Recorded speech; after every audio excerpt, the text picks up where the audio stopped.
오후 1시, 창문 사이로 햇살은 오늘 같은 날 안 나가면 언제 나가? 라고 나를 유혹하기 시작했다. 안개인지 미세먼지인지 모를 회색 덩어리는 하늘 위를 유유유 떠다니고 있었다. 신기하게도 여느 때보다 햇살은 따스하고 포근한 느낌을 주었다. 결국 따스함에 이끌려 먼지가 쌓인 신발을 신고는 손잡이를 열고는 발걸음을 옮기기 시작했다. 얼마 전만 하더라도 세상은 온통 하얗고 걷는 거리마다 회색빛으로 물들여져 있었다.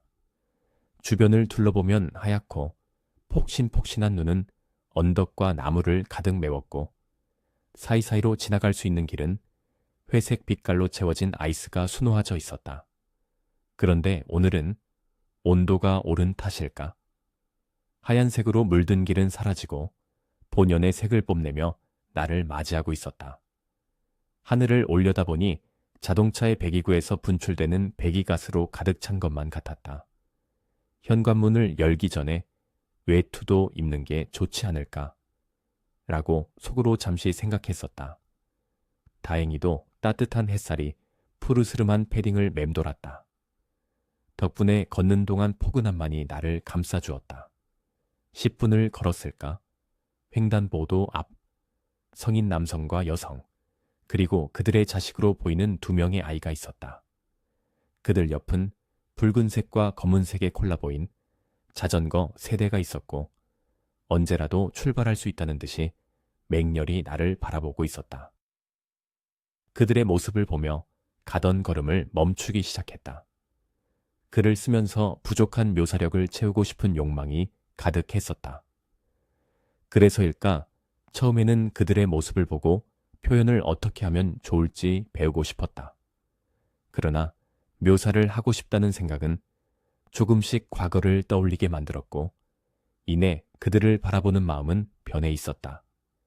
얼마 지나지 않아 130cm 정도로 보이고 볼이 빨개진 꼬마 아이는 바람을 가르며 힘차게 페달을 밟기 시작했다. 아이를 뒤따르는 어머니도 보이는 여성도 아이의 속도에 맞춰 조금씩 내 시야에서 사라지고 있었다. 하지만 같은 장소에는 보다 작은 아이와 남성이 보도블록 위에서 얼음이라도 된 것 마냥 멈춰 있었다. 조금 시간이 지나서야 이유를 알 수 있었다. 남성은 아이를 위해 보호대와 헬멧을 가방에서 찾고 있는 것이었다. 잠시 후 아이의 머리 위에 헬멧을 올리고는 손바닥을 좌우로 흔들고 있었다. 아이는 무슨 소리인지 멍하니 남성을 쳐다만 보고 있었다. 1분이 지나서였을까? 자전거에 다리를 걸치고 엉덩이를 살포시 시트에 걸치고는 조금씩 자전거와 함께 앞으로 움직이기 시작했다. 그것도 잠시 균형을 잡지 못한 자전거는 쿵 소리와 함께 쓰러졌다.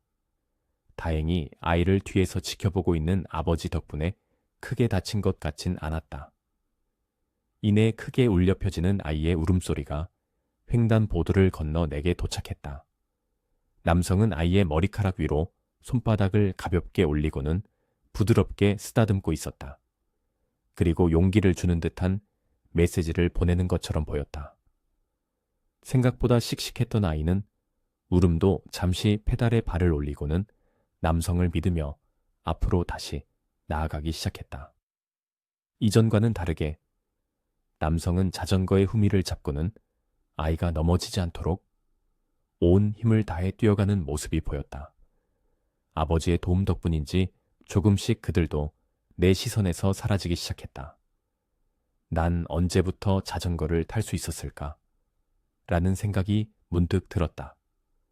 기억으로는 7살이었을 것이다.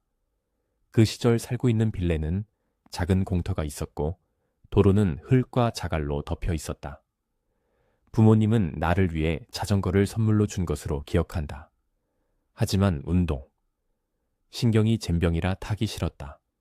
이런 나를 위해 아버지는 일을 마치고는 나와 함께 밖을 나왔다.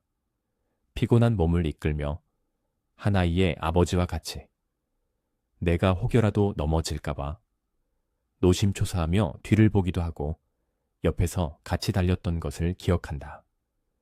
그렇게 며칠을 아버지의 도움을 받아 스스로 자전거를 탈 수 있었던 것 같다. 그런데 좋은 기억은 모두 잊은 채 원망을 하는 경우가 참 많았다. 무슨 일이 생기더라도 아버지의 잘못이라고 생각하고 말을 험하게 하는 경우가 종종 있었다. 왜 지난날의 나를 돌보고 걱정하는 아버지의 모습을 잊고 있었을까? 살다 보면 부모님의 행동이 원망스러운 사람들이 많을 것이다. 하지만 생각해보면 좋겠다. 우리의 삶이 무한하지 않은 것처럼 부모님의 삶은 우리보다 더 짧을지도 모른다. 소중한 시간을 헛되이 보내고 있지 않는지 생각을 해보면 좋겠다.